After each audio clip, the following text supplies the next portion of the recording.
Welcome to this workshop. And the last, I'm chairing it, and I'm going to say a little bit before letting the other two speak. The last time I spoke about research at a BACC conference, there were only 3 people there, and there were 3 people on the platform, so that was one each, the speakers. So we just sort of had a little chat amongst ourselves and then went home early, but it was a Sunday afternoon. So this is a great audience. Thank you all for coming.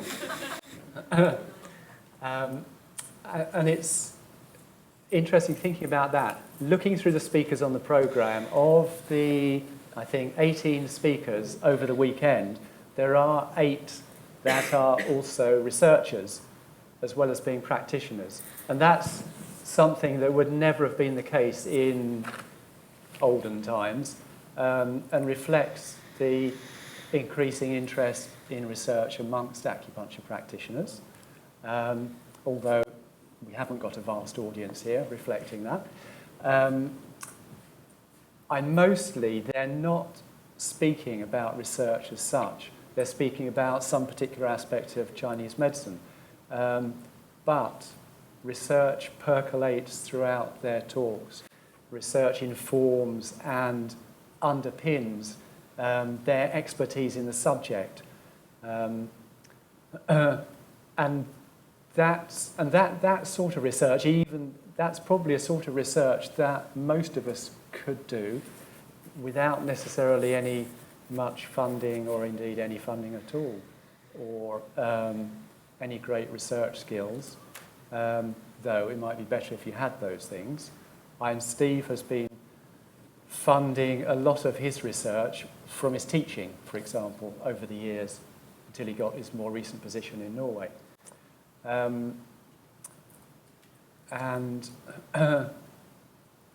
If you want to do some more hands-on research, though, and something that was perhaps more directly related to your practice, and again, that's the sort of research that you could do for little or no money, and without any great specialist skills, though, again, it would need a fair amount of your time to put into to doing it. Charlotte Patterson wrote an article in the Acu a few years back that had a lot of good ideas for that sort of research. And I should give a plug now for the BACC audit, because that sort of gives it, now if you want to do that sort of thing, it's there on a plate for you, because it's already, because this is one of the obstacles when people are thinking about doing research, is what on earth do I do and how do I do it? How do I first set about doing it? Well, with this, you just need to join in what's already there. And what we're doing is measuring particular outcome to do with psychological health at 3 time points, and a few other bits and pieces to do with practitioner information and their journey through the course of treatment with you. And there's a pilot going on until the beginning of December, so there's still plenty of time to join in if you want to. Okay. And I think all but one of those 8 practitioner researchers have been or are getting involved in an acupuncture clinical trial,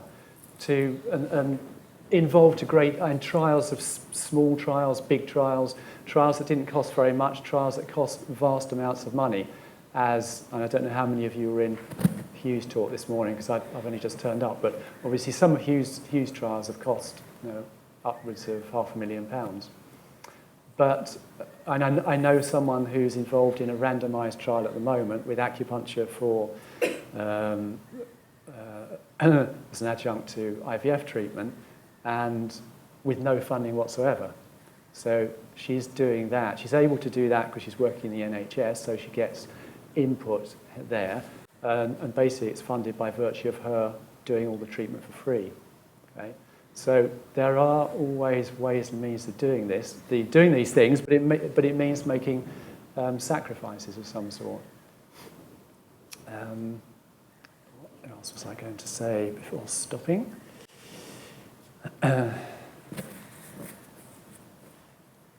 Yes, if you're considering ongoing research involvement, or indeed a research career, then you're probably going to have to look sooner or later at some kind of further education, some kind of postgraduate qualification, and funding as well. And I think most of the 8 practitioner researchers here this weekend have got PhDs or are working towards a PhD. I think all but one of them. And at least you should consider a master's as a starting point, or indeed as an end in itself. And there's an article that Hugh and I wrote that's in the Acupuncture this issue that's about postgraduate courses for acupuncturists, whether they're acupuncture-based or something else. Sorry? Oh, Mark Bovey. Yeah, and I'm the research manager for the BACC. I should have said that, shouldn't I? Okay. So, from the general then to the specific, and I'm now going to hand over to Beverley and Ian. They can decide between them which one's going to talk first about their particular. So it's really telling their stories about how they came to be practitioner researchers. Okay, thank you. You go first. Age before beauty? Sorry? Age before beauty? Ladies first. Okay, so I'm Beverley de Valois, and I am a research practitioner, and I have a position in the NHS. So I'm a research acupuncturist in the NHS, and I've been there for 16 years, doing that, coming up for 16 years. I think it's a fairly rare position. My trust doesn't know how to label me, so they've labeled me as a radiographer, which I am not, but that's where they put me in their category, the little drawers.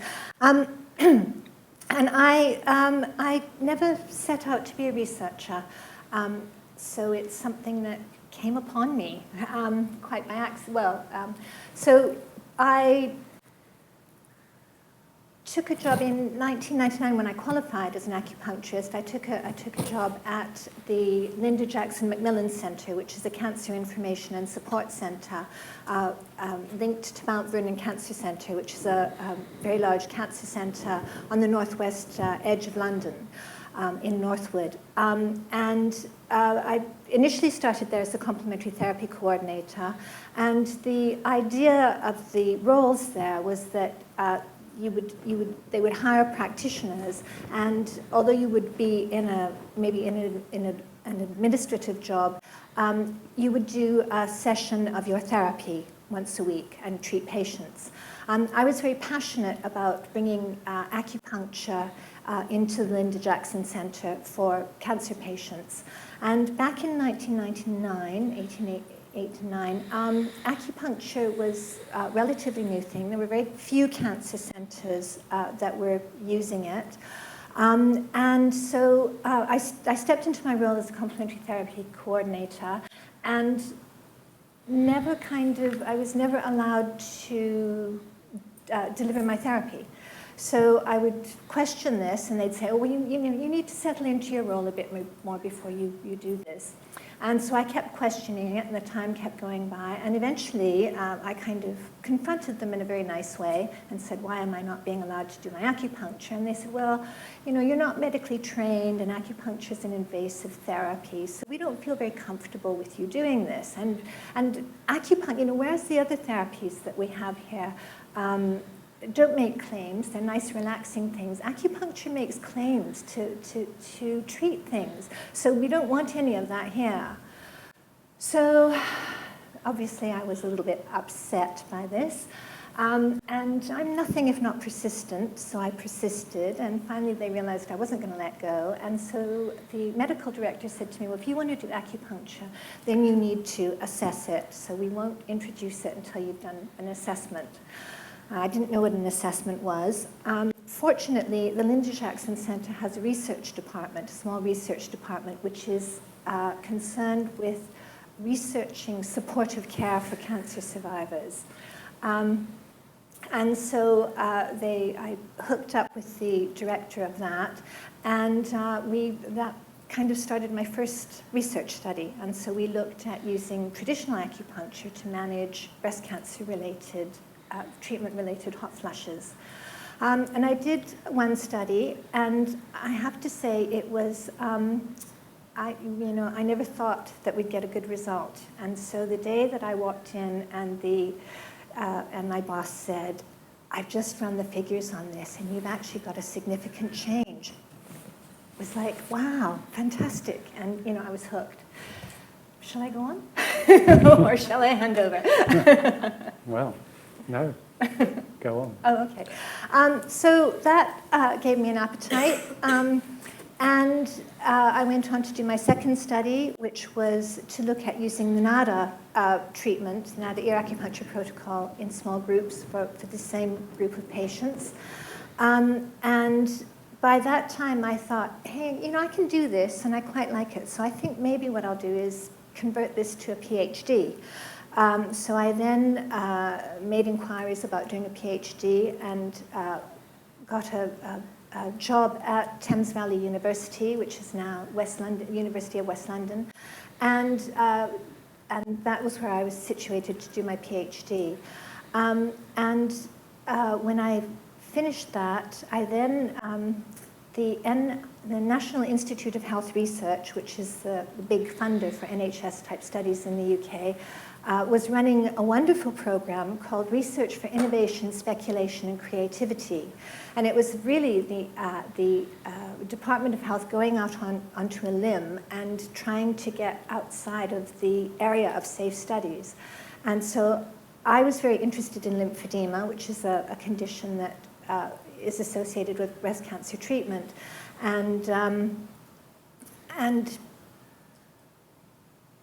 just put in a grant application. We never imagined that we would get this grant application, but we did. So then that was my third study. And so things haven't been quite so lucky since. I put in lots of grant applications, not got any funding until very recently when I got a BACC funding grant to fund a study. So that's kind of my history and how I got into research. Yeah. And we're going to talk about the sort of more details of their current BACC-funded projects a bit later. But did you have a question now? Okay, yeah. Right. So Ian, do you want to? Yeah, so I will, I guess, do a slightly long route about how I feel looking back that I got into research, although it wasn't a conscious process. When I was at school, I was pretty good at maths and physics, and that's what I went to do at university. So I went to Manchester to do physics and astrophysics. And obviously, these are what we call the hard sciences. And in retrospect, I look back, and I did, although I said I read physics at university, most of the time I was watching Neighbours and doing things like acting in plays and stuff like that, which was not really what I was taking my grant money for.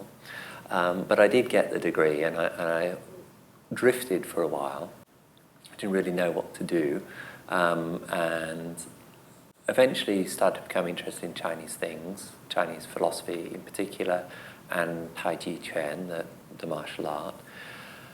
And then I got on to do an acupuncture program, and then I was practicing. I practiced for a while. I felt a little bit frustrated by some limitation by what I knew, and so I quit my practice and I went to China, and I lived in China for about 3.5 years, and I worked in a couple of university hospitals in Shanghai, and I also went to Nanjing for a year. Then I came back and I just thought I'd start practicing again, and that was it. I started teaching, so I was teaching at the Northern College for a while, and then I got a job at London South Bank University, which is a joint project between the Chinese government and the university set up something called the Confucius Institute. So I became a full-time lecturer, and obviously you can imagine there's something that being a lecturer, that there's a natural, they would want you to get PhDs and things like that. So after a while I start to think to do a PhD. But it's also given me, it's a constant thing, I think, between what we do as acupuncturists and science. And obviously research in some ways, or when people say research in the shortest definition, they often think very about like a randomized controlled trial. They don't think about other things as being research. And they even tend not to think about the philosophical basis behind research. And they tend not to, even less, particularly if they are scientists, to think about the social environment in which the research is taking place. So this has become my fascination, although I am, as we will talk later, to do basically a randomized controlled trial. Hopefully I'll get across why it's chosen. And the reason for choosing it will be about the environment and certain key questions that I think prevent acupuncture from being more widely accepted and used, because ultimately research is a tool that we need to utilize. I would also say, with my view, the interest in what really drives me is actually not quite as much about doing the trials themselves, because they can be hugely expensive. But I think the value in it for me as an individual is more about understanding what these debates are within the scientific community, understanding what the environment that we're all living in. And you're being judged, whether you like it or not, by the external world, and people are reacting to you. And it's good to become conscious of that. So that's really what drives me, and doing the research itself is partial to it. But I've had this interesting kind of conflict, I suppose, because I started my life as, if I look back at my 15-year-old self, or even my 18-year-old self, you lot were a bunch of idiots, to be honest. I mean, that would have been my view, and I'd have been absolutely rigid in it, because when I went to school and did the maths, I did get the good marks, and because it's absolute right and wrong, it's not like an arts-based subject where there's clearly more subjectivity, and that builds an arrogance and self-confidence that is, for some people, unbreakable, and they need something. So probably some people will never break out of it to see that they could possibly be wrong, or it's not as they see it as it is. And I think that's what we confront when we're confronting this kind of atmosphere of science and things.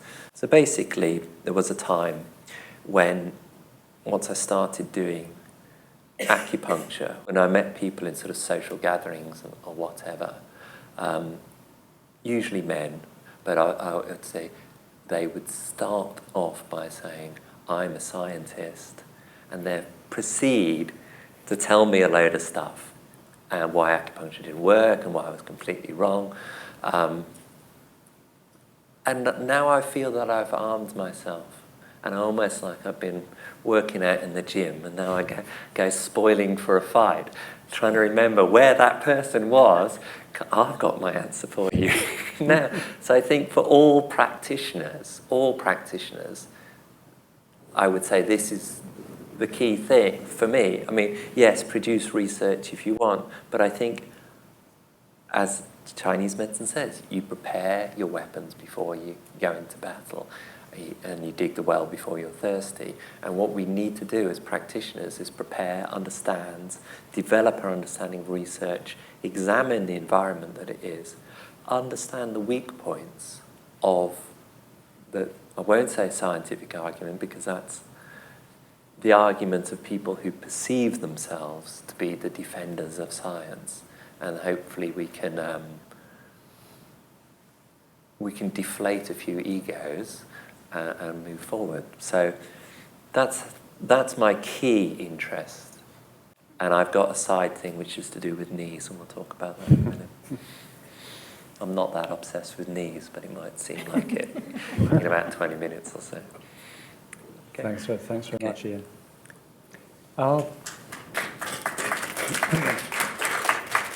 And I realised when Ian started speaking, nothing to do with him, I just remembered that I was, in fact, going to start by asking each one of you why you were here in this workshop and what you hope to get out of it. So perhaps, if you've got any particular questions at this stage for either Beverley or Ian, then ask them. But perhaps then we could go around the whole audience, and you could each answer that question of what you'd like to get out of this workshop today, even though we're halfway through now. Sort of. Yeah, we could. Are you okay to start? No, that's fine. Yeah. I'm in my third year at the Acupuncture Academy, and I saw Beverley and talked to us not so long ago. We have to do our final year project, what I'm doing it at the moment, and I've chosen to do a case study about a patient who's got cancer and is trying to rebuild her life and her health. So that's why I was here, because I wanted to see you again and find out more about the research that you've done in the past. Thanks very much. My name's Kat. I've been practicing for about 11 years. And I've always fancied doing a bit of research in some area. I would say kind of when all my children go to school, I've been time like that, so I've got a bit more time on my hands. Okay. Lovely. Thank you. So are you talking or just coordinating the room? I'll try and think of something. Yeah. Yes. I'm Ruth, and I like research. Even though when I was at college, I've been practicing 3 years, it's like extracting teeth with pliers. We quite like satisfaction of being able to quantify something. Although I don't like randomised trials. I'm more into kind of anthropological side as opposed to giving it a term. Yeah. That's what I researched in the final year. Okay. Challenging, I suppose. And would you like to would you like to carry that on and Yeah. do something more in that vein? Yeah, I've always said that I'd like to do it. Yeah. It sounds rather sad, doesn't it? But Yeah. I wanted to have a bit of practice under my belt before I move forward. Mm. And this is an opportunity to ask some questions, isn't it? Yeah. No, I think that's sensible. Because there was something I wrote in the article about the postgraduate opportunities that actually got scratched out as being too negative. But it was about sort of looking at the difference between Western Orthodox medicine training and what might happen at the end of that, and acupuncture. And basically, if you go through Western medicine training and you get to the end, because I knew someone who he got to the end of it and then realised didn't actually like patients at all, didn't like that whole interacting with patients, but he'd just done 5 years training in medicine. So what do? Well, you go into research. That's one possibility, and he was well suited to that, and that's what he went and did.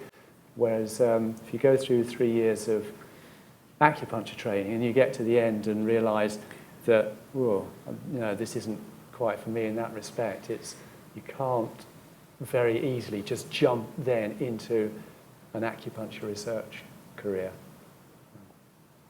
But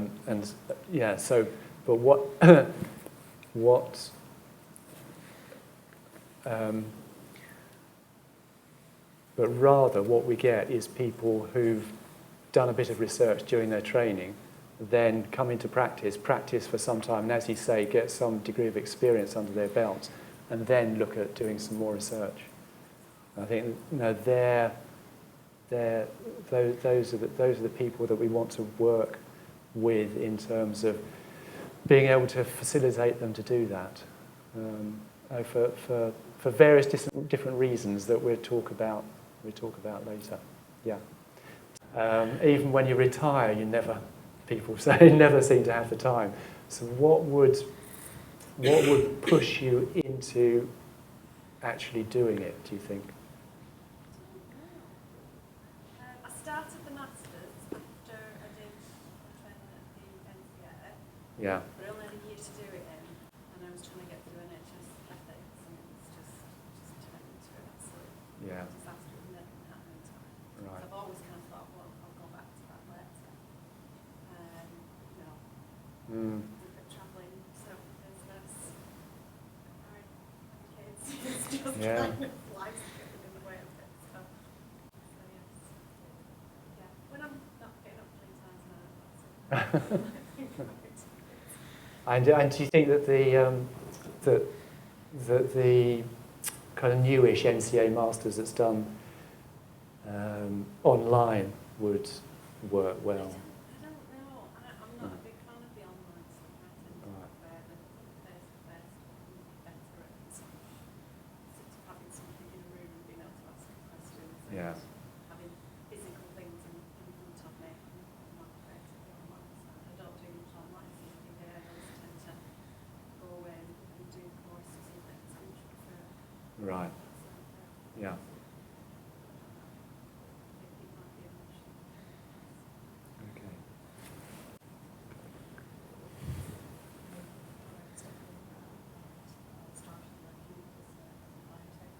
Sounds really fun. And I'm thinking that acupuncturist talking about taking to practice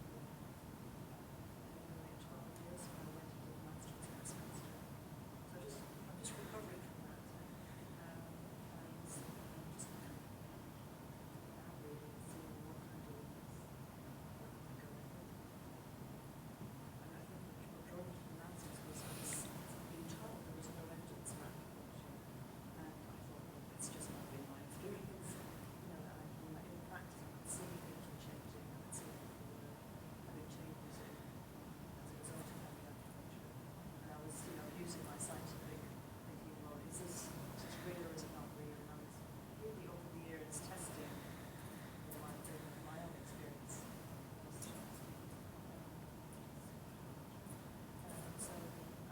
So I think I had this ongoing debate inside of this part was trying was understanding acupuncture in the context of science in the context of acupuncture. So I was also curious about how you guys, you practitioners, because I went down the practitioner in quite a meditative way.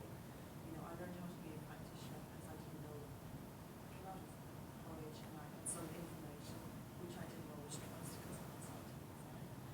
So I had to go through the meditative route in which you go to be a practitioner.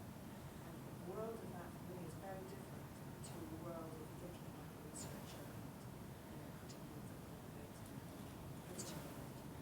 So I was curious about how you guys handle that. Or maybe you don't have to, maybe you don't do everything. I was listening to Steve's lecture today. I was thinking, yeah, I remember this from Chico. Sometimes I learned those principles in that week, not in the acupressure, but in the Chico.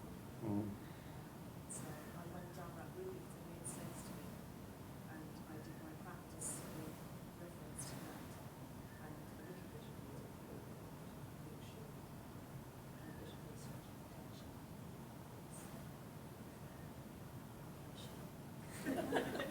So wait, answering Stephanie's question. Yes. Yeah. That's interesting. Because I think I've gone through various phases, and I've been through phases where I'm kind of having an internal war with myself. So I've often gone into my private clinic and thought, well, I don't believe acupuncture works, and how am I going to measure this? And I've had a real tension within myself as a practitioner, and then going into the research. So it's been a very difficult journey for me to bring those two things together and just to be able to let them be side by side. And I think I've become better at it more recently. I'm less in conflict, but I've had phases where, and I think what's been interesting in my own development was that when I started my research and I was in an NHS environment, I believed that I had to do TCM, and I'm trained at Kickham, so I'm 5 elements of TCM, and the 5 elements was a dirty secret that I had to hide.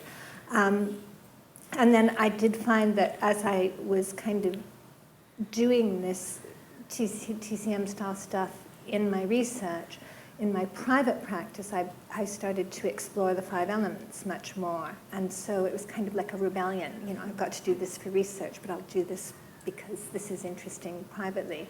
And, it's just kind of evolved and changed over time. And I think at the moment it feels like it's sitting more harmoniously within me.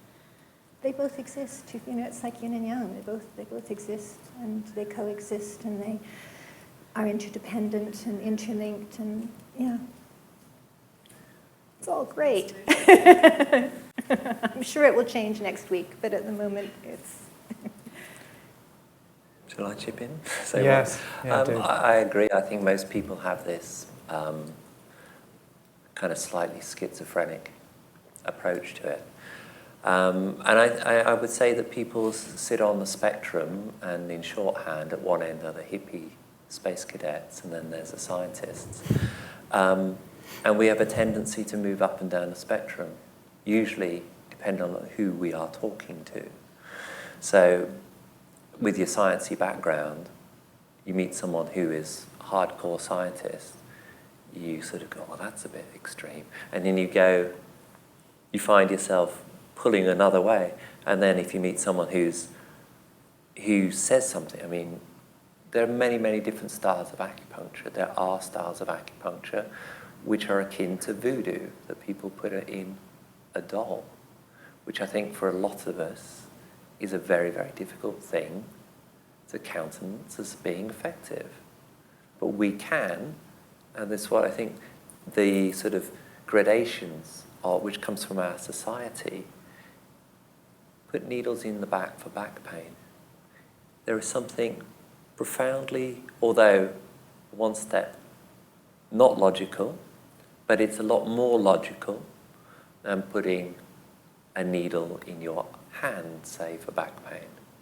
Do you see what I mean? So there's these gradations all the time, and then choosing the time of day that you put that point in your hand or your foot is again different. And I think we've got to get to the relationship with science, where we're not, I think what traditional practitioners make the mistake of doing is thinking they have to defend absolutely everything. It can't, or it's highly unlikely that it's all true. People are going to write stuff down for political purposes in the Tang dynasty as much as they might do now. So there's been some false leads there within any traditional book. It's not consistent. And I think we have to, one of the things that I find I've spoken about quite recently, but this idea that the all of Chinese theory falls apart is something that's imposed on it by the scientific lobby, if you like, where you have to have an overall theory that's completely integrated. If you find something that's incorrect, then you have to modify your theory. That's the standard thing. Whereas you look at a point like pericardium 6, which we have evidence it's for nausea and vomiting, post-operative nausea and vomiting, which is great. But if you're speaking to a scientist, they're not going to let you say, oh, well, stomach 36 is good for digestion because pericardium 6 is good for nausea. They won't let you say that. They say absolutely no evidence. In fact, they go to the extreme of saying, and this is the CAP, the advertising standards of people, and I have an email from somebody kept away saying this. Basically, you can't say that pericardium 6 is for any other nausea and vomiting apart from post-operative. You can't say. That's its limitation, because car sickness or whatever is not evidence-based. But you have to think, why did people in the past use this point for conditions of everyday nausea and vomiting that didn't actually exist at that time?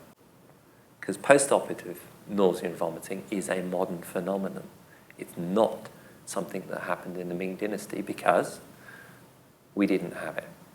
Yeah. So not seeing it as an overall integrated theory, I think, is a way that sort of releases you from it, because you don't have to see it all being true, and it also enables you to interpret things better. So people are doing functional magnetic resonance imaging now of the brain and seeing if this matches up with point-specific functions. Pericardium 6 matches up, and there's a kind of 70-80% best available knowledge at the moment. But why should we expect 100%? It is already extraordinary enough that pericardium 6 has been shown to do this effect on nausea and vomiting. And we have to ask ourselves, how did they know in the first place? Because we've no idea. And do we think, and this is my argument for scientists, and you're free to use it, do we think that this is the only point that has a point-specific function? And if so, why? Why are all the other points incorrect? How lucky is that? Because when you look at evidence, you won't find any other point investigated as much as pericardium 6. It's a standalone. The reason we have this is cultural. 80s, people were casting around for solving a problem of, you've had an operation, we've stuffed you full of drugs, we don't want to give you another drug, therefore we need to stop your nausea and vomiting. They cast around for a solution in that very specific thing.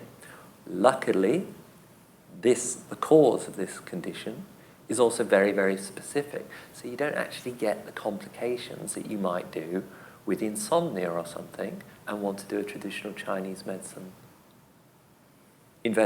practice on that. And it's also easy to get to the wrist. That's the reason why people didn't choose spleen 4, which they could easily have done for very similar reasons. So I think divorcing ourselves from it, it all has to be right. And I would say even not using the word Chinese medicine theory is probably a good thing. And just we use scientific theory to investigate the micro theories, if you like, of Chinese medicine. And then you can be free. Okay. You might want to say a few words about this, Steve, but you can do so when it comes to your turn. Yeah. Yeah. Do you, I'm Marie James. I was a nurse in midwife for 23 years, and then I studied at Northern College, 16 years acupuncture, and 13 years herbal medicine. I also do Japanese acupuncture. I find all scopes of medicine fascinating, and I like the blend more now, more of the integration. And I find research a way forward to keep it for the best of the patient or the person. okay, thank you very much. I'd be interested Yeah. to know how you came about, or your studies and PhD, how long and the course. Or what's involved in doing a PhD? And I can say straight out that I don't have a PhD, so I can't tell you my direct experience there. But they would last 3 years full time, probably 5 or 6 years part time, but some get stretched. My uncle did his for about 9 or 10 years, and it's certainly in this country it's a research degree. You can do PhDs in some countries that aren't research degrees, and so rather than with a master's where you're looking at this is the curriculum for the master's, you're basically writing your own curriculum. So you're looking around for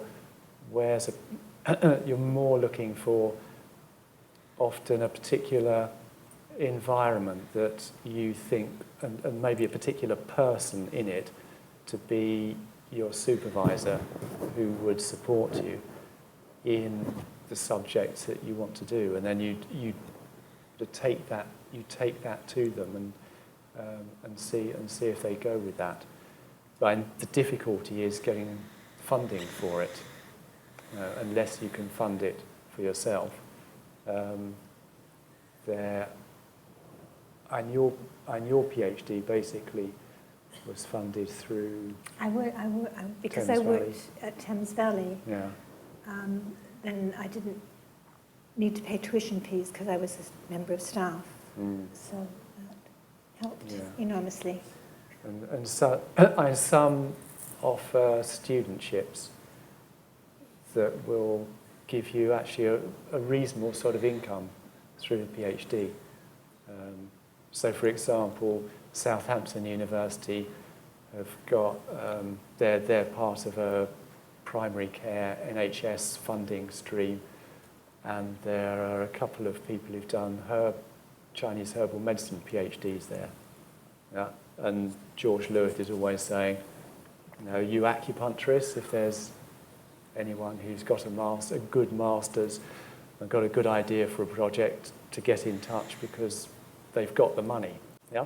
So there are some places. There are some places with money. No. It could be anything. Could be anything to do with treating people through primary care. Yeah. So it could be any kind of complementary alternative medicine as well as orthodox medicine as well.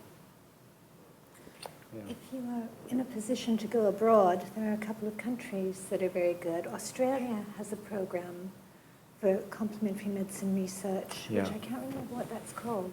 Yes, I know. And that's a very vibrant program, very strong program.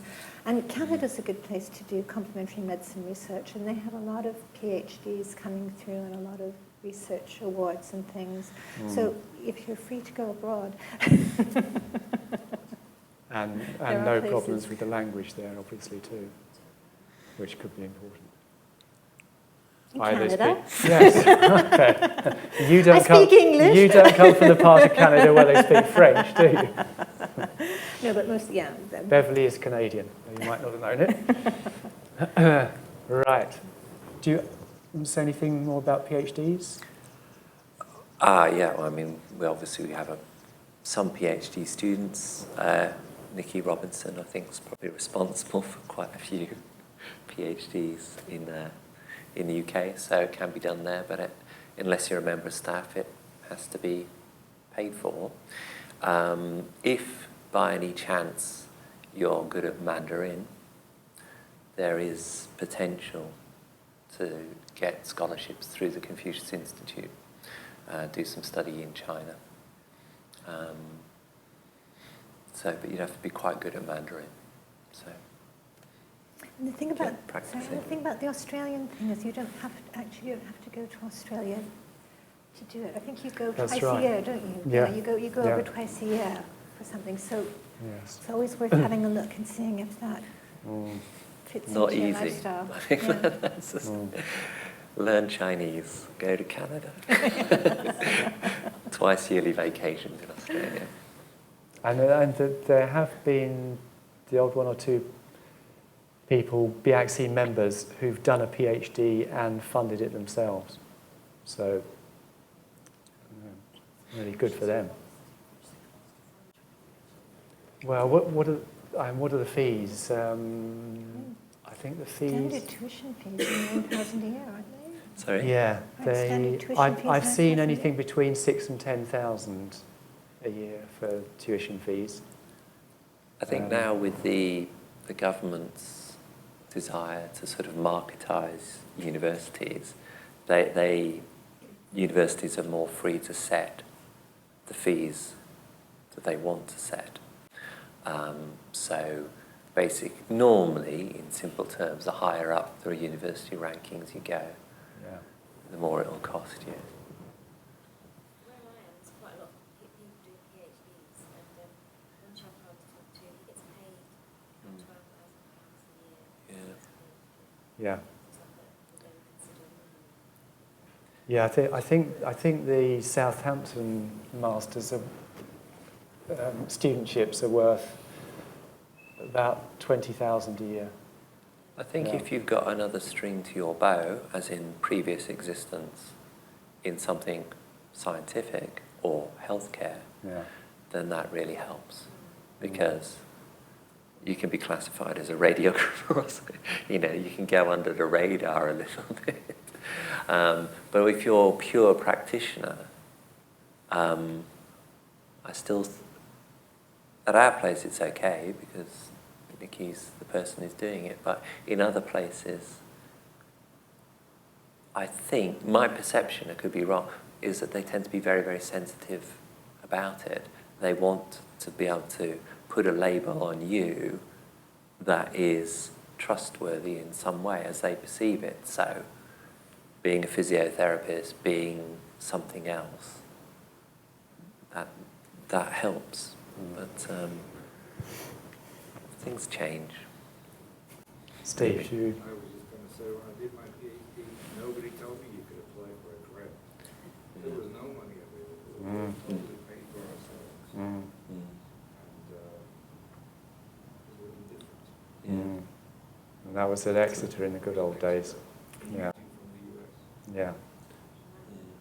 And I Yes. have a colleague who is based in the States who's commuted to Westminster to do a PhD. Right. So you can do them if you're self-funding. Yes. Because the US universities are much, much, much too expensive. Mm. Better off doing them in the UK, it's a lot cheaper. Right. But are you more likely to be able to get some funding at a US university? I don't know. Yeah. When did you do your PhD? 90s. Okay. Continuing the rounds to the end, I think it's your turn. Yeah, well, on the subject of PhDs, it's kind of been my lifetime ambition. And Right. in my pre-acupuncture life, I started a PhD at University of Southampton Okay. in English. Right. I was studying vampires. Fantastic. Wow. Yeah.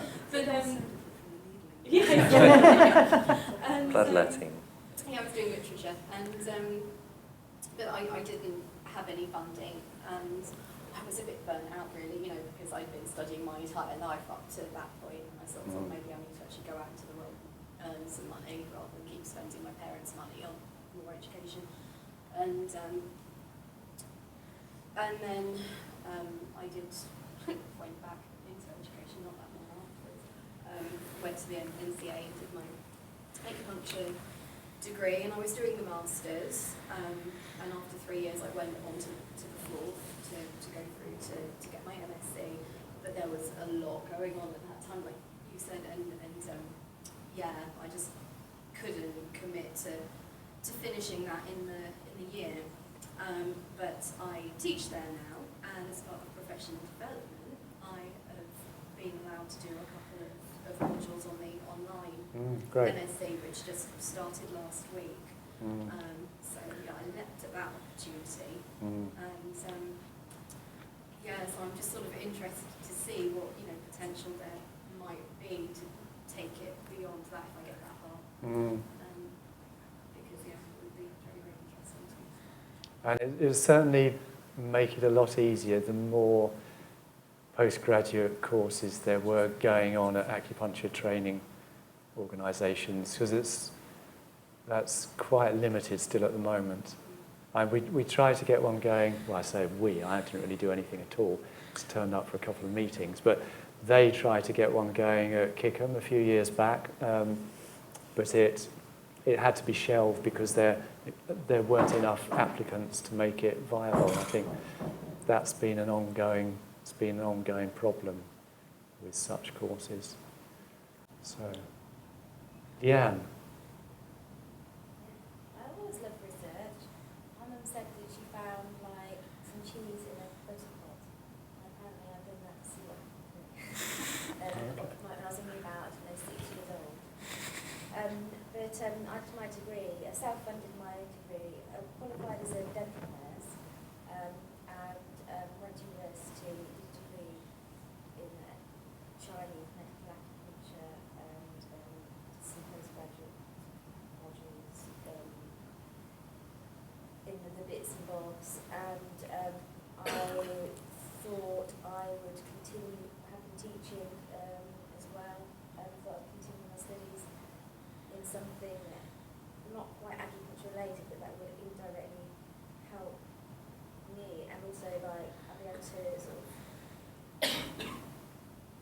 hopefully help the profession in some way. So I'm in my second year doing a Masters in Health Sciences, Applied Health Research. So At York yeah. University. So I'm with the trials team. I'm learning how to design studies, not for acupuncture, but for any in education, health. We do epidemiology, economics, health policy, health illness. Like you were talking about how health fits into a society. It's really important, and I'm really enjoying it.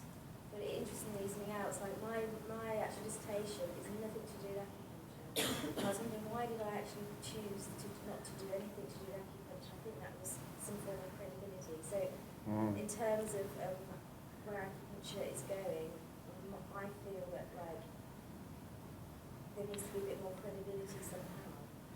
For us as becoming like researchers, it gives you as a clinician. I feel in my practice, I feel like I've got a lot more information to sort of arm myself and help my patients and challenge what are the things that we face as a profession and what people say about us. As Ian was saying. And that's what drives me. I think I'm just argumentative. Yeah, well, I could be. I like to challenge. I think that's quite a useful characteristic for researchers. Actually. Yeah. I enjoy it. During my first year. Great. Good. I hope the second year's is good. I've always self-funded everything that I've ever done, my own studies, all my training. But I come from like a working class background, so my parents don't have the money to send me to university. They never have. So I've just done it myself, like worked and paid.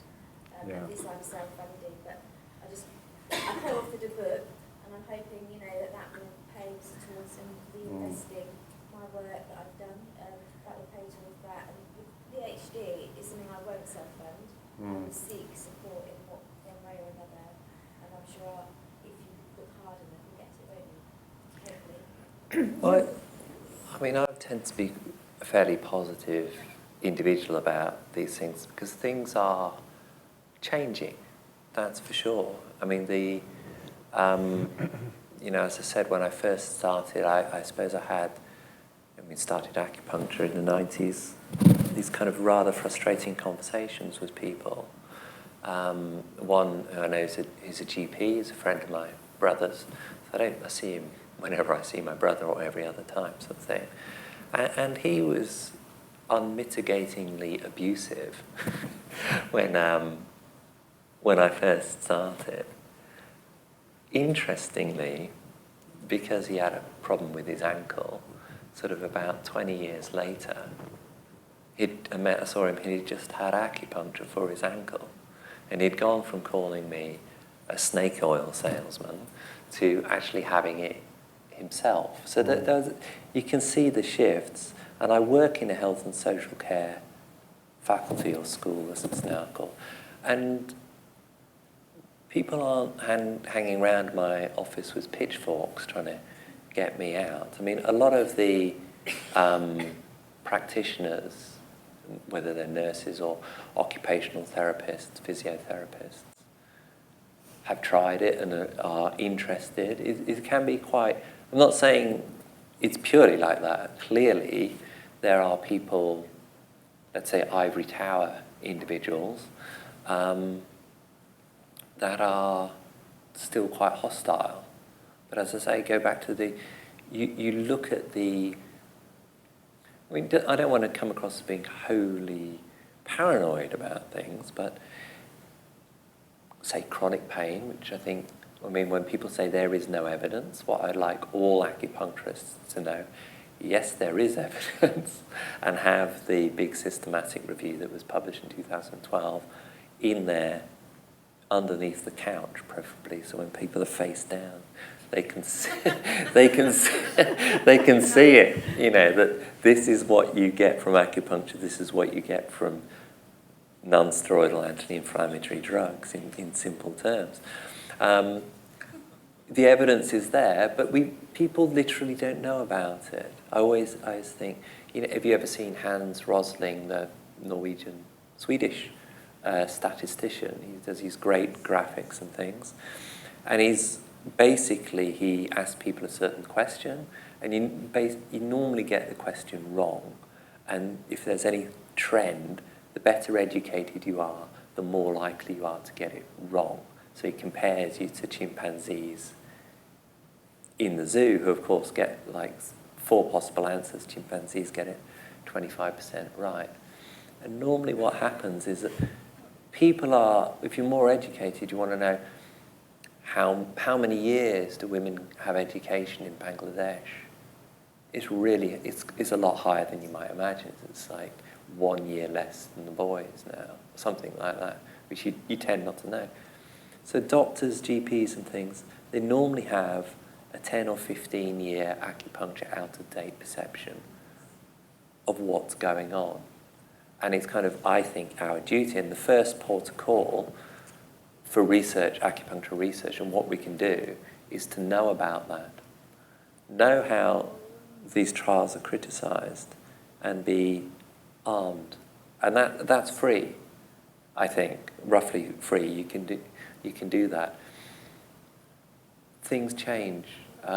Barbara Kirschbaum, treating someone who was quite wealthy, who gave a big grant, she's in Germany, but a big grant to do a study on cancer and Chinese herbal medicine.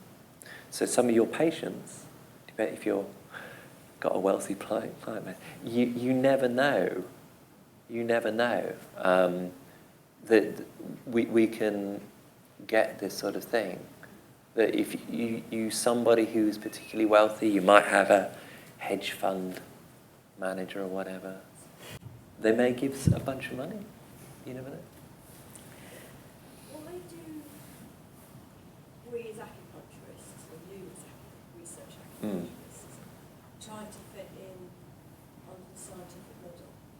Because I don't have a scientific background, and I Yeah. think sometimes you're talking out your arse. In the greatest respect, in the respect you work. But in terms of medicine, there's some figure, my husband quotes it to me all the time, he's an engineer, so he's very liberal, thinks I practice voodoo. But he says to me that all medical research is, or 95% of it's been proven wrong within 30 years of it being proven right. Right. So why do we try to fit that shoe? We're almost like got a Cinderella complex, where we try to put the shoe on the ugly sister, whereas we're actually Cinderella.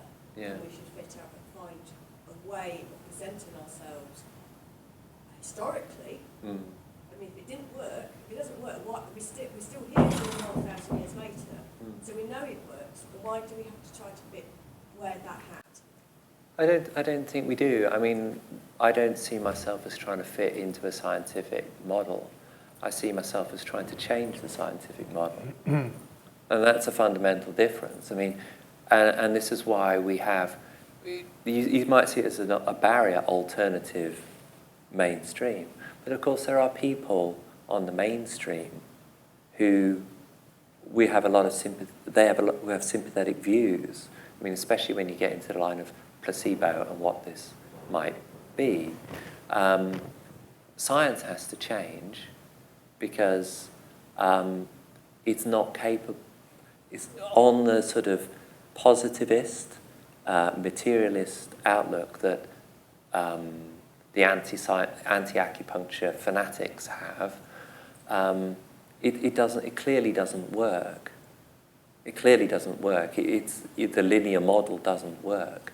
But some scientists do know that and appreciate it. And sometimes what my job is to tell scientists how bad it can be when you're me. I went to Pittsburgh University to give a lecture to the pharmacology department. Okay, so this is a top-ranked university in America. I thought, I might be killed here. But the amazing thing is, those, particularly mostly students, some staff, mostly students, those young people, were extraordinarily positive towards acupuncture. And I ended up having to recommend, oddly for me, David Cahoon's website so that they could see I wasn't making it all up, that there really are people like that out there. So they're a lot more, some scientists can be a lot more sophisticated and nuanced than we might give them credit for. And I think it's not about maintaining an old scientific model, but the joy of it and the excitement of it is to be at the forefront of science. And that's what acupuncture is. It's expanding science. It's trying to break down what it is, the division that's come in the Cartesian split, the mind-body split. This is what acupuncture, I always think, sits right on the cusp. This is why it becomes a very useful phenomenon, a very useful phenomenon. So, for example, you put a needle in somebody that has a physiological effect, okay? And but that physiological effect might be influenced or moderated by their view of it, okay? Just like a placebo. Placebo, dressing up in a white coat and giving a pill, is probably going to work for someone like an American who's bombarded with medical adverts. They might freak out if you took them to the Amazon rainforest and danced around them with fumes or whatever. But someone from the Amazon rainforest would not necessarily get a strong placebo effect from somebody in a white coat with a massive machine and then giving you a blue pill or a red pill.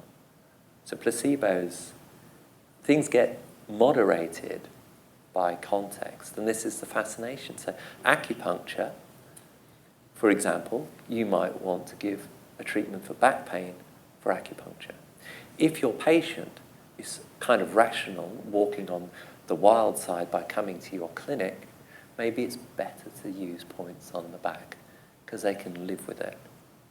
Okay? If you put points on their hand or feet and don't touch the back, it's not that the physiology of those points don't work, it's that they actually freak out because they think you're a weirdo. And that's what you have to, and the scientific, those ideas have come to me from doing the research. I didn't have those ideas as a practitioner, I would say. So I don't see it as I'm trying to reshape science, and I think that's what makes it so exciting, especially if you can find the weak points in there are not too many standard arguments against acupuncture from let's say, the hardcore positivists. And they're fairly easy, I think, to break down if you know how to do it. I kind of agree with Ian. It's about working within to change attitudes. So I have more influence as an acupuncturist with the oncologists because I have a PhD, because they see me as a serious researcher. And there are limits to what I will do. I will not, personally, I cannot countenance a sham-controlled trial, so I won't go there. So I find other ways to do research, and I do it through case studies, and those don't have the high esteem on the research hierarchy that exists, but they do influence change. And so it's been interesting for me in 16 years just seeing how the oncologists' attitudes have changed by being in their midst. You know, but it takes time and it's a slow process. And you've got to argue your corner. And you need to talk to them in their language. And people used to say that to me, you've got to talk to the medics in their own language. And I used to get very resentful about that. But I've just cottoned on to it. And I'm learning how they think. So I'm learning to get my own way because I know how they think, or I'm learning how they think. And I wouldn't want to use the word manipulate. I'm not manipulative, am I? No. But I can bring them round to what I want to do. And so I can progress acupuncture in that setting. So it's kind of using the tools to get my own way. If we're going to fit in the last two to have a word and you two to say something about your specific projects at the moment, then we need to move on, away from that. So do you want to? So I have some very concrete plans for my research. So I did a master's at MCA, like you all, and got through that. Yeah, I did. I think all my luck and judgment is actually my dissertation year happened at a time when my kids had left home. So actually I'm away. Yeah. I'm sorry. It really was accidental timing. So I spent a year doing my dissertation. My dissertation was a consensus study to determine an auricular protocol for the treatment or the attenuation, shall I say, of pain and anxiety in humanitarian aid situations. And so I went through the consensus process. Am I allowed to talk about a participant here? Because I think it was very kindly of participants in my study. I think you agreed to be named. Probably. She is now, anyway. Of course I did. Anyway, it was, so I emerged at the end of it with a theoretically effective protocol. And so now I've done two things. One is to work with an acupuncture humanitarian aid agency, which is currently, as of Tuesday this week, conducting a field trial protocol out in post-earthquake Nepal. And I've got real reservations about the way that that's being done. But what I'm after is some broad indications of whether it's effective in the field. And then the second thing is I'm doing is looking to set up a clinical effectiveness, a very small-scale trial, just to determine clinical effectiveness. And then putting the broad indications from both of those trials together, I'm hoping to get some bigger funding to roll it out on a wider field trial to look at things like how teachable it is, because it was designed from the outset, it was intended from the outset to be something that would travel virally so that it could get transmitted very easily. And a lot of the research currently in disaster and conflict medicine is about embedding resilience in communities, because typically what happens is you have a conflict or a crisis of some sort of disaster, and you have a lot of outside agencies coming in, and they then take a lot of the resources that are there, they drink clean water and they get food. That's kind of as difficult in a post-crisis situation. So if you can increase local resilience and therefore decrease dependency on those outside agencies. So there's an argument to embed this protocol in that environment.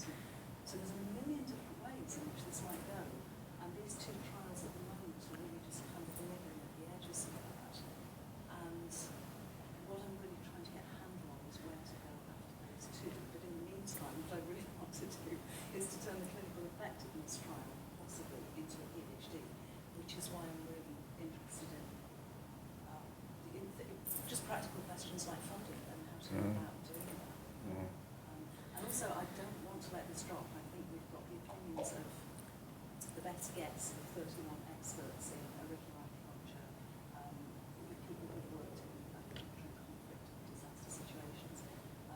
And it would be intellectually fascinating to know if that can actually become something that's actually effective as opposed to theoretically effective. But B, it's not just about pain and anxiety in humanitarian aid situations. I mean, we could use this in hospice situations, we could use it in first aid situations. The applications are quite wide. So I would self-fund if I have to. Mm. I don't know how, but I will if I have to. The rate charge is that the pay annually for one sense, term by term, and some students don't have to. It means we can pay that fee and sometimes. That's brilliant. Yeah. And I have your book, so I've done my bit to obtain yours. Your book is great, and I use it a lot. Thanks very much for that. Steve, you're the last one. Yeah, I got into research because I had a background in science and philosophy. I studied acupuncture, and then in my studies of acupuncture, we were looking at what does the scientific community say about acupuncture, how were they doing research. This was back in 1982, and I thought, this is crap. These guys don't know what they're talking about. They're doing really stupid studies. It makes no sense to make clinical trials designed like this. These physiological studies are what's this endorphin thing? It doesn't make any sense.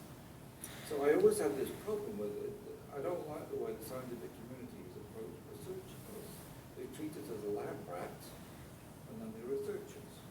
But they don't know anything about what we do, and they've actually almost never bothered. It's only in recent years they've actually bothered to pay attention to what is it we actually do, so they can have some sense of what it is they're supposed to be researching, and therefore even how to adopt the right methods to research those things and ask the right questions and answer the right questions. And I still think that's a huge problem. So this was bothering me in the 1980s, and then I had a teacher in Japan who just played with my mind on science, just turned me like a pretzel. You probably read the book Chasing the Dragon's Tail. Dr. Manica really, after I studied with him, I thought, oh God, I got to get involved in research. And then I studied with this blind teacher who was doing this really weird, different type of acupuncture, but he's spending tons of his own money to promote it. And I'm asking him, why do you want us to do this? And he said, because this medicine is dying in Japan and I want to interest Westerners. But if Westerners get interested in this and do research on it, then this medicine will survive. I thought, oh God, I've got to go do a PhD now. I can't not do it. So it's never been, I never looked backwards from there. As you know, Mark, I've been involved in lots of different things in research. I'm very happy to see practitioners coming to research meetings and seeing the numbers are increasing, because I have this idea that if we don't do the research about who we are and what we do, who the hell's going to do it? The track record is it's not getting done. If we don't do it, if we don't drag ourselves up by our bootstraps and do this stuff properly, the right questions are not going to get asked. The right kind of research still won't get done, or it will take too long for it to get done, and we'll have faded away before then. Well, So we in will. the US, the scientific community has recognized acupuncture. There are publications in the mainstream journals, not what is acupuncture, as more, or should we make it part of the mainstream now? The evidence is clear. Yeah. But here in old conservative Europe, in the UK, you're lucky. In Holland, it's a total disaster. And it varies country by country in terms of whether they're bothering to pay attention to the scientific evidence. So, and then there's also the problem of scientists totally distorting the evidence to say something that it doesn't say. Something they want it to say, like it doesn't work, it's only placebo. There is no evidence to support that claim. It's only a distortion of how an interpretation of currently available evidence based upon a not very good understanding of what was done and why it was done and how it was done and what those results are. So this kind of thing, I think, I agree with you, we really have to tighten up our language. We have to approach scientists and talk science and not yin-yang and eight principles. And we shouldn't talk about this stuff. We have to know their game. We have to know how to play their game. And I think it's about feeling confident, for me, about what we say. I mean, you've probably all heard of the or even read, perhaps, the book Trick or Treatment by Simon Singh and Edzard Ernst, which is a book that I actually quite like, because whenever I'm looking for a quote to see how people have got it wrong, I just have to go to that chapter and I can find it quite quickly, just flick through. But we can use knowledge that we have. So there's, if you go back to the 90s, quite a famous, I believe, publication. Absence, it's just a very short article. Absence of evidence is not evidence of absence. This is sort of Oxford statisticians who said this, basically saying if you haven't got good enough evidence, claiming it doesn't work is ridiculous, because you just don't have the evidence. And so you can go and look in Singh and Ernst's book, and it'll say, oh, bad news for acupuncturists. Cochrane reviews, which they've just eulogized for 20 pages, show, and then they list a bunch of things there's no evidence for. So I looked at that, and of course it's got vascular dementia and glaucoma, and others, but these are the ones that stood out because I thought, I would bet so much money there are no trials whatsoever on those two conditions. And I wasn't quite right. For glaucoma, they didn't find any trials at all, so that it's like a systematic review says, we didn't find a single trial that met the criteria. And I think the other one had one small pilot study and an unpublished thing, which is completely farcical that this could be put forward as the view of science. And actually most Cochrane reviews say the same thing. We don't have the evidence to really say anything.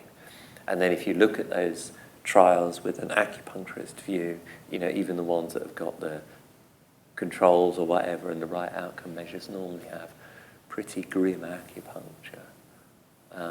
So I just feel that we need to be more combative on the internet, whatever, and support each other, as in practicing, sort of sparring, if you like, to know how to combat some of these statements. I would propose that the BXC get together with other ECMA leadership and form a committee and hire a committee that's a fast response committee. When bad studies are published and things are published, you've got a committee that can evaluate the evidence relative to what was published and mount a response, a valid scientific, full scientific response, rather than waiting months for it. Because journals only publish a letter to the editor within a couple of weeks of publication of their article. And if you aren't getting a fast response in, you won't get published. I need to step in now and say that there are only about 6 or 7 minutes left. So you've each got 3 minutes to talk about your current project, because we've got to finish at 6 o'clock, I think. And so these are 2 current recipients of BACC funding that's been going on in a sort of ordered program since 2003. There's been about 32 applicants over that time. 15 have been successful. Beverley.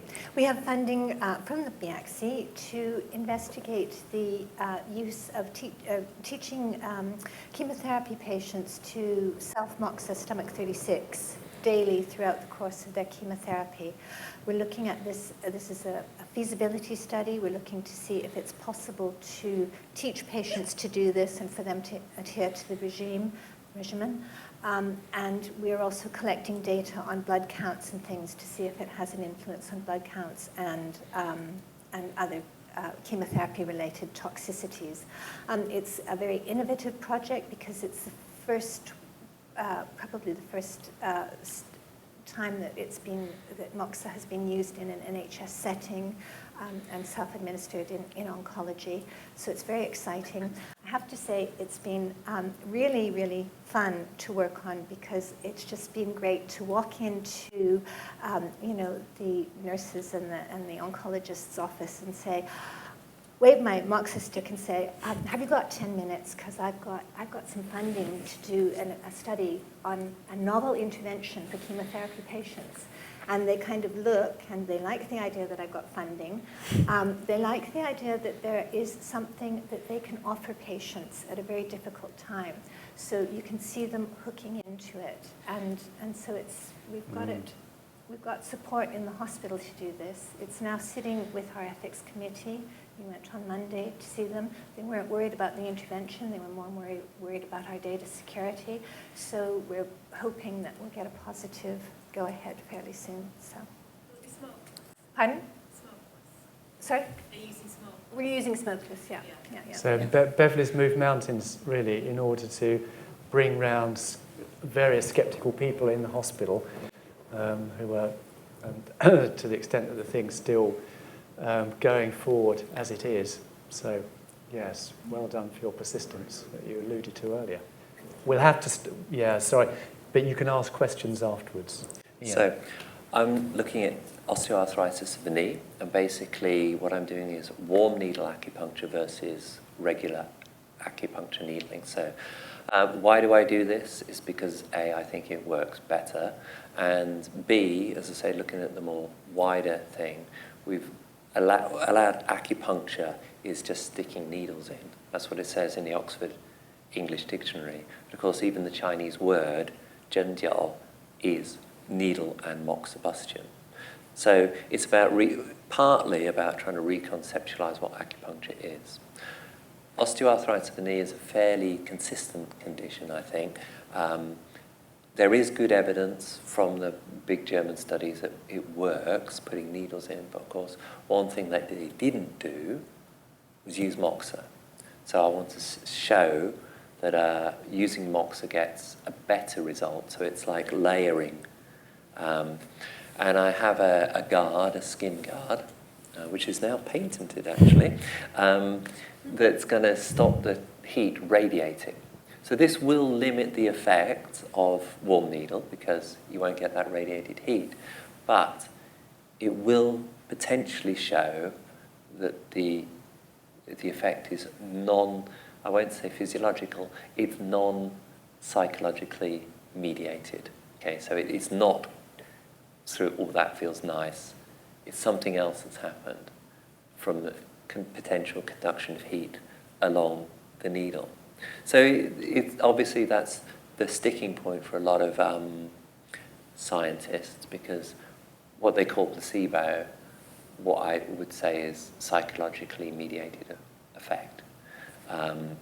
But what they want to see is it's non-psychological, it's physiological. I know it's a bit of a mouthful to say non-psychologically mediated, but if somebody says they love you or you get a bad exam result, that has a physiological effect. It's just gone through. So that's the general idea. It's funded through the British Acupuncture Council and also support from Confucius Institute. So that's good. Thank you very much for being so brief. And we've still got time for... Oh, I could have said a lot yeah, more. we've still got... If there's a question, we still have time. Yes. A question for both of you. When you design your studies, so you design them yourselves or with a team at the hospital or the university in collaboration? My study is pretty much 100% designed by me. No one else would have designed that, would they? No, I don't think so. But for me, the interesting process is all the background stuff, because I've written loads on saying why the effect size can be really small and it's still valuable. Using the British cycling team as my example. It's all about marginal gains. And I work as part of a team, but I probably would head up the ideas and the design, but other people feed into it. So. And the data analysis, you do that yourselves? No, I hand it over to someone else. It's for my PhD. Luckily, one of my supervisors is a statistician. But her time is incredibly valuable, so everybody wants her to do the stats. But it's relatively simple. Yeah, just as a comment, the British Acupuncture Council is the only association that I know of in Europe that has a formal research group, the ARC, that provides supportive services to British Acupuncture Council members. So this is, that's amazing to begin with. That you do that. I don't think even in the US they have. Yeah. But I'm wondering, because we could hear, just in the group here, there are people who are interested in doing some kind of studies on their own, through their practice or whatever. Yeah. Is there a system being set up or thought about being set up, some, like a consultancy bureau that might be monitored or helped by assist the ARC to provide counselling and guidance to people who are trying to do studies? What? Some professional input into Yeah. And there are a couple of things. One is that we're going to set up a research network for BACSI members. So that